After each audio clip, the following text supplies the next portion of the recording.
പിതാവിന്റെയും പുത്രന്റെയും പരിശുദ്ധാത്മാവിന്റെയും നാമത്തിൽ ആമേൻ. എന്റെ പ്രിയപ്പെട്ടവരെ, ഇന്ന് ഏപ്രിൽ 24 വെള്ളിയാഴ്ച.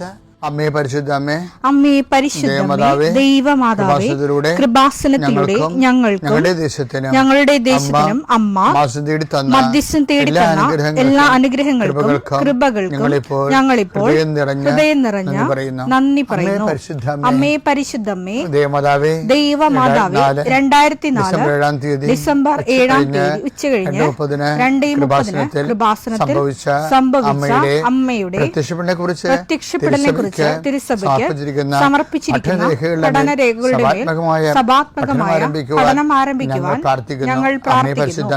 അമ്മേ പരിശുദ്ധമേ, ഭൂസ്വർലോകങ്ങളുടെ രാജ്ഞിയായ അങ്ങേയ്ക്ക് ഭൗമസംരക്ഷണത്തിനായി പ്രപഞ്ചപ്രകൃതിയെ തന്നെ തിരുസഭ പ്രതിഷ്ഠിക്കുവാൻ ഈ പ്രത്യക്ഷീകരണം വഴി ഇടയാക്കണമേ. പരിശുദ്ധമേ, ജപമാല മാതാവേ, സകല കൃപാസനം പ്രാർത്ഥനയോടും ചേർത്ത് ഞങ്ങളിപ്പോൾ പ്രാർത്ഥിക്കുന്ന ഈ കുടുംബത്തിന്റെ പ്രത്യേക നിയോഗം പറ മക്കളെ.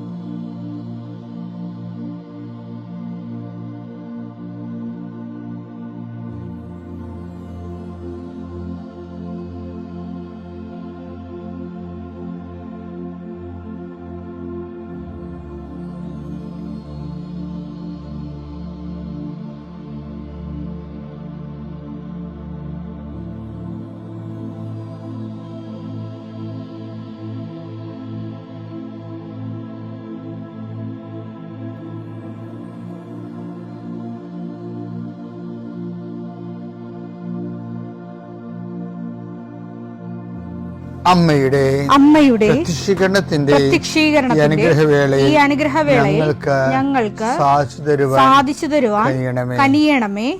ആമേൻ. വിശ്വാസ പ്രമാണം. സർവശക്തനായ പിതാവും ആകാശത്തിന്റെയും ഭൂമിയുടെയും സൃഷ്ടാവുമായ ദൈവത്തിൽ ഞാൻ വിശ്വസിക്കുന്നു. അവിടുത്തെ ഏകപുത്രനും ഞങ്ങളുടെ കർത്താവുമായ ഈശോ മിശിഹായിലും ഞാൻ വിശ്വസിക്കുന്നു.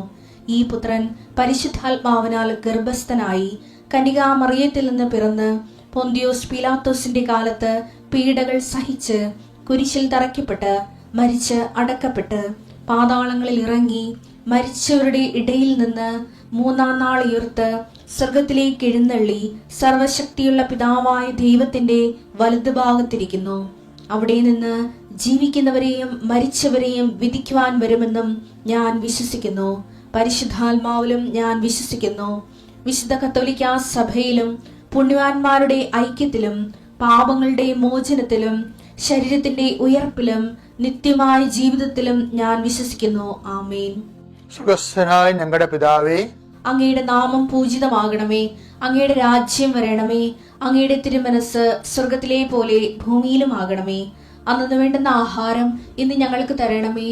ഞങ്ങളോട് തെറ്റ് ചെയ്യുന്നവരോട് ഞങ്ങൾ ക്ഷമിക്കുന്നത് പോലെ ഞങ്ങളുടെ തെറ്റുകൾ ഞങ്ങളോടും ക്ഷമിക്കണമേ.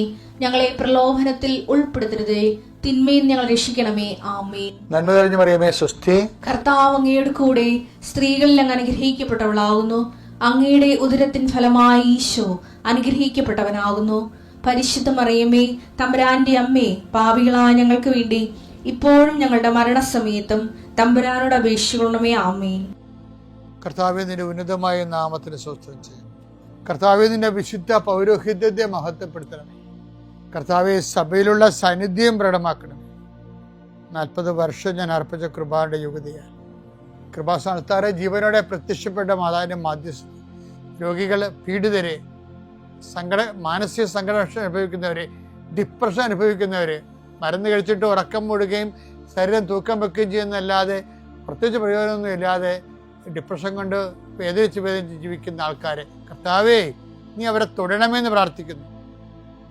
ഓട്ടിസം കുഞ്ഞുങ്ങള്, ഹൈപ്പർ ആക്ടിവിറ്റി കുഞ്ഞുങ്ങൾ, അവിടെ മാതാപിതാക്കന്മാരെ മനസ്സ് കെട്ടുപോയവര്, തകർച്ച സങ്കടം കൊണ്ട് അവർക്ക് ജീവിക്കാൻ പറ്റാത്തവർ, ജീവിക്കാൻ വേണ്ടി ജീവിതത്തോട് മൽപ്പിടുത്തം നടത്തുന്നവർ, മരുന്ന് കഴിച്ചിട്ടും രോഗം സുഖമാക്കാതെയും രോഗം പൊറുക്കാതെയും ഇരിക്കുന്നവർ, എൻ്റെ കർത്താവിന് ഉന്നതമായ നാമത്തിൽ സഭയുടെ അധികാരത്തിൽ കുരിശിൻ്റെ അടയാളത്തിൽ ദൈവശക്തിയാൽ നിനക്ക് ദൈവസന്ധിപ്പും സൗഖ്യം ലഭിക്കട്ടെ.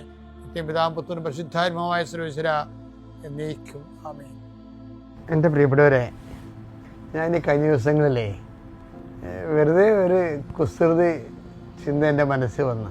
കുസൃതിയല്ല, അത് ഒരു സയൻറ്റിഫിക് തോട്ടാണ്. ചില എന്തുകൊണ്ടാണ് ഈ മൺസൂണില്ലേ, കഴിഞ്ഞ ദിവസങ്ങളിൽ ഒരു ഭയങ്കര മഴയും കാറ്റും ഉണ്ടായിരുന്നു.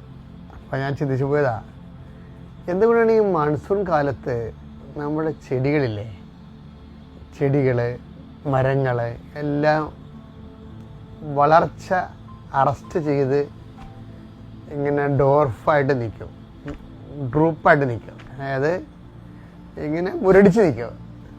അപ്പോൾ അത് എന്തുകൊണ്ടാണ് ഇങ്ങനെ മുരടിച്ച് നിൽക്കുന്നത്?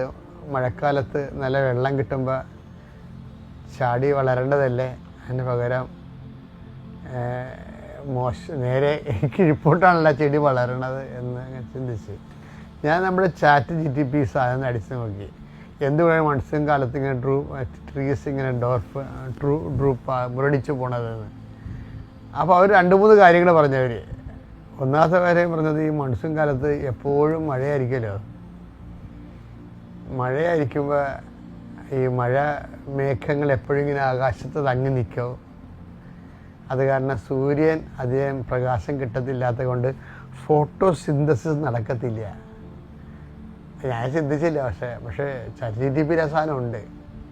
ഫോട്ടോസിന്തസിസ് നടക്കത്തില്ല, ചെടിക്ക് ആവശ്യമായ ഭക്ഷണം കിട്ടത്തില്ല, അതുകൊണ്ട് അത് മഞ്ഞ നിറമായിട്ട് പറിച്ചു പിടിക്കും. രണ്ടാമതൊരു കാര്യം അത് പറഞ്ഞത്, ഈ വെള്ളം ഹെവി ഡൗൺ പോറല്ലേ, അപ്പോൾ വെള്ളം കെട്ടി നിൽക്കും ചുവട്ടിലൊക്കെ, മരത്തിൻ്റെയൊക്കെ പറമ്പിലൊക്കെ നമ്മൾ കണ്ടിട്ടില്ലേ. അങ്ങനെ വെള്ളം കെട്ടുന്നത് എന്താണ് കുഴപ്പമെന്ന് വെച്ചാൽ വേരിന് ഓക്സിജൻ കിട്ടത്തില്ല. അപ്പോൾ നമ്മൾ പറയുന്ന കാര്യമില്ല, ഭയങ്കര സീരിയസ് വിഷയമാണ്. വേരിന് ഓക്സിജൻ കിട്ടത്തില്ല. അപ്പം അതുകൊണ്ട് തന്നെ അവിടെ നിന്ന് വെള്ളവും വലിക്കണ പരിപാടിയൊന്നും നടക്കത്തില്ല. വളവും വെള്ളവും ഒന്നും വലിക്കത്തില്ല, ഓക്സിജൻ കിട്ടത്തില്ലേ. അപ്പോൾ അവിടെയും ബ്ലോക്കാവും. പിന്നെ ഈ വെറ്റ് ഡിസീസ് എന്ന് പറഞ്ഞ കുറേ സാധനമുണ്ട്. മഴ ഈർപ്പം ഉണ്ടെങ്കിൽ കുറേ ഫംഗസൊക്കെ വരും. അങ്ങനെയാണ് വേരിന് അഴുക്കലൊക്കെ വരണത്. അപ്പോൾ ചിലപ്പോൾ വേര് ചീലെന്നൊക്കെ നമ്മൾ പറയത്തില്ലേ, അത് ഫംഗൽ ഇൻഫെക്ഷനാണ്. അപ്പോൾ അവർ പറഞ്ഞാൽ അതിൻ്റെ വേപ്പിൻ്റെ എണ്ണ വേരെ തേക്കണമെന്നൊക്കെ പറഞ്ഞിടക്ക്. അപ്പം ചെടിയിൽ നിന്ന് കിട്ടുന്ന വരുമാനത്തെ കൂടുതലായിരിക്കും ചിലപ്പോൾ വേപ്പിൻ്റെ എണ്ണ ബാധിച്ച് വേരിനെ ട്രീറ്റ് ചെയ്യണമെന്നുള്ളത്. ഭയങ്കര പാടാണ് എല്ലാം. അപ്പം ഞാൻ ഇങ്ങനെ ചിന്തിക്കാൻ കാരണം വെച്ചാൽ ഇപ്പം ഇത്രയും വിഷയങ്ങളാണ് അപ്പം ചെടിയുടെ നല്ല കാലമല്ല ശരിക്കും പറഞ്ഞാൽ. എൻ്റെ കാറ്റും മഴയും വന്ന് ചെടിയുടെ ബ്രാഞ്ചൊക്കെ ഒടിഞ്ഞു പോകും അല്ലേ, കാറ്റും മഴയൊക്കെ വരുമ്പോൾ. ചെടിയെ ചിലയൊക്കെ വേരോടെ ചാഞ്ഞ് നിൽക്കും, ചിലപ്പോൾ വീണ് പോവുകയും ചെയ്യും. അപ്പോൾ മനുഷ്യരെക്കാൾ ഗതികെട്ടൊരു കാലമാണ് ഈ മൺസൂൺ വൃക്ഷങ്ങൾക്കെന്ന് പറയണത്.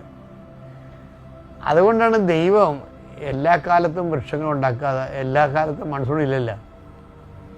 അപ്പോൾ എന്ത് പരിപാലനയാണ് ചെടികളോട് കാണിക്കണത്? എല്ലാ കാലത്തും മൺസൂൺ ഉണ്ടാകത്തെങ്കിൽ മരങ്ങളുണ്ടാകത്തില്ല, നമ്മൾ മരുഭൂമിയായി പോയേനാണ്. അപ്പം അതുപോലെ തന്നെയാണ് വേദനകളും എല്ലാ കാലത്തൊന്നും ഉണ്ടാകത്തില്ല, അതെപ്പോഴും ഓർത്തേക്കണം. അതുകൊണ്ടാണ് കഴിഞ്ഞ ദിവസം നമ്മൾ കണ്ടില്ലേ, തിരഞ്ഞെടുക്കപ്പെട്ടവരെ പ്രതി ദൈവം സമയം ചുരുക്കിയെന്ന് പറഞ്ഞിട്ടില്ലേ. അതാണ് ആ വേദന ചുരുക്കാൻ കാര്യം, നിലനിൽക്കാൻ പറ്റത്തില്ല. മത്തായി 24:22 ആ ദിവസങ്ങൾ പരിമിതപ്പെടുത്തിയില്ലായിരുന്നെങ്കിൽ, മൺസൂൺ കാലമേ പരിമിതപ്പെടുത്തിയില്ലായിരുന്നെങ്കിൽ ഒരുവനും രക്ഷപ്പെടുകയില്ല. മരങ്ങളൊന്നും നിലക്കത്തില്ല, മനുഷ്യൻ നിലക്കത്തില്ല, എല്ലാം മരുഭൂമിയായി പോകും. എന്നാൽ ദൈവം അത് പരിമിതപ്പെടുത്തിയെന്നാണ് ബൈബിൾ പറയണത്. അപ്പം ഇതുപോലെ നമ്മുടെ ദുഃഖങ്ങളും അങ്ങനെയാണ്. എല്ലാ കൊല്ലവും ഇങ്ങനെ, എല്ലാ കാലവും ഇതുപോലെ ദുഃഖ ദുരിതമാണെന്ന് വിചാരിക്കരുത്. ഒരു ടൈം വെച്ചത് സ്റ്റോപ്പ് ചെയ്യും. അപ്പോൾ കൊണ്ട് പ്രത്യാശയോടെ ഒരു മഴയില്ലാത്ത കാലത്തെക്കുറിച്ച് നമ്മൾ പ്രത്യാശ കൊണ്ട് പ്രാർത്ഥിച്ച് മുന്നേറണമെന്ന് കൂടി ഇതിലർത്ഥമുണ്ട്. പിന്നെ കൂടാതെ ഇതിനകത്ത് വരുന്ന വിഷയമേ ഈ സോയിലിൻ്റെയൊക്കെ വളമില്ലേ, വളമൊക്കെ വെള്ളത്തിൽ കലങ്ങി ഒലിച്ചു പോകും. അതിങ്ങനെ ഒരു വളം ഉണ്ടെങ്കിൽ തന്നെ, വളം ചുവട്ടിലുണ്ടെങ്കിൽ തന്നെ മൺസൂൺ വരുമ്പോൾ അത് ഒലിച്ചു പോകും. ഒലിച്ച് വല്ല പറമ്പിലും പോകും, ചിലപ്പോൾ വല്ല തോട്ടിലും പോയി ഒഴുകിപ്പോകും, വേസ്റ്റായി പോകും, ആർക്കും യൂസ് ആകത്തില്ല. അപ്പം ഇങ്ങനെയൊക്കെ വരുമ്പോൾ നമ്മൾ ശരിക്കും ഒരു ഉണങ്ങത്തില്ലെങ്കിൽ മെലിഞ്ഞ് ഫലപ്പെടുവിക്കാത്ത രീതിയിൽ മെലിച്ചിൽ വരും. ഈ ഒരു കാലം മനുഷ്യന്മാർക്ക് എല്ലാവർക്കും ഉണ്ടാവും മൺസൂണിൻ്റെ ഒരു കാലം. അതുകൊണ്ട് കർത്താവ് അതിൻ്റെ അകത്ത് പറഞ്ഞിരിക്കുന്നത്, ഞാൻ രോഗിയായിരുന്നു, നിങ്ങൾ എന്നെ സന്ദർശിച്ചു. ഞാൻ കാരാഗ്രഹവാസിയായിരുന്നു, നിങ്ങൾ എന്നെ സന്ദർശിച്ചു. എനിക്ക് വിശന്നു, നിങ്ങളെനിക്ക് ഭക്ഷണം തന്നു. എനിക്ക് ദാഹിച്ചു, നിങ്ങളെനിക്ക് കുടിക്കാൻ തന്നു.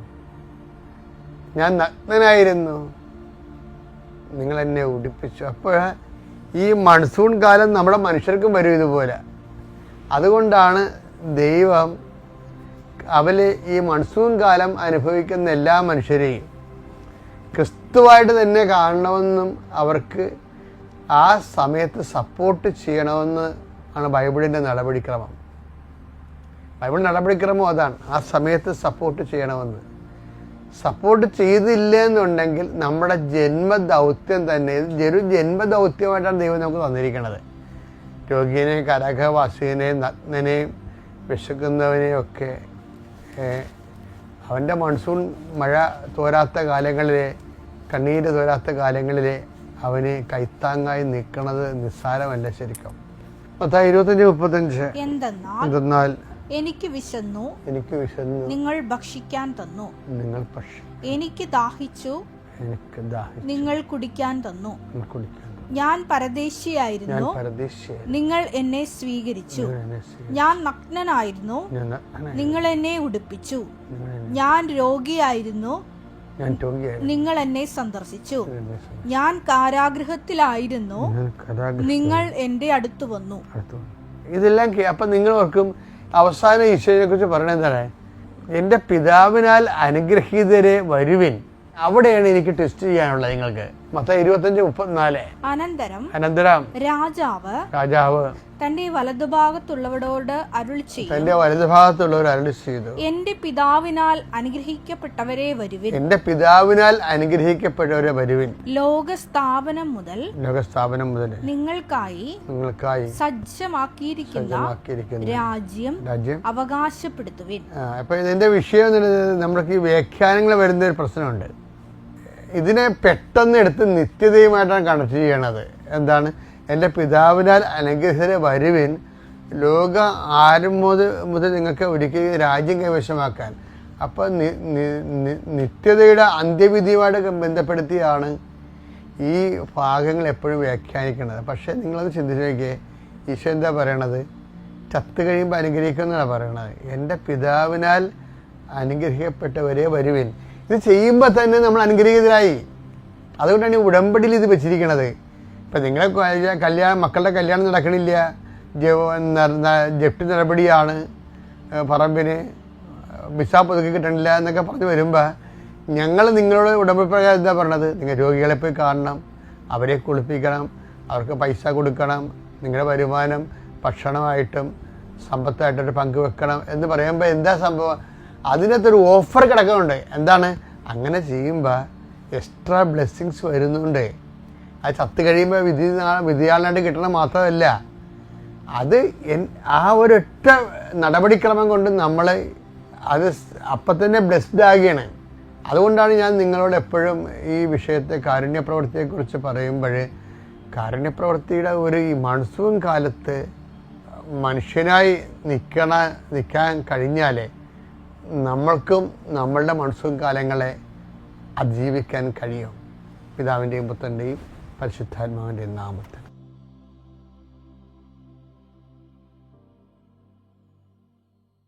അത്യപൂർവ ദൈവാനുഭവങ്ങൾ ഇനി നിങ്ങൾക്കും സ്വന്തം. ഈ യൂട്യൂബ് ചാനൽ ഇതുവരെ സബ്സ്ക്രൈബ് ചെയ്തിട്ടില്ലെങ്കിൽ ഇപ്പോൾ തന്നെ സബ്സ്ക്രൈബ് ചെയ്യുക. ഈ വീഡിയോ ഇപ്പോൾ തന്നെ നിങ്ങളുടെ സുഹൃത്തുക്കൾക്ക് ഷെയർ ചെയ്തുകൊണ്ട് കർത്താവിന്റെ പ്രേക്ഷിതരാകുക.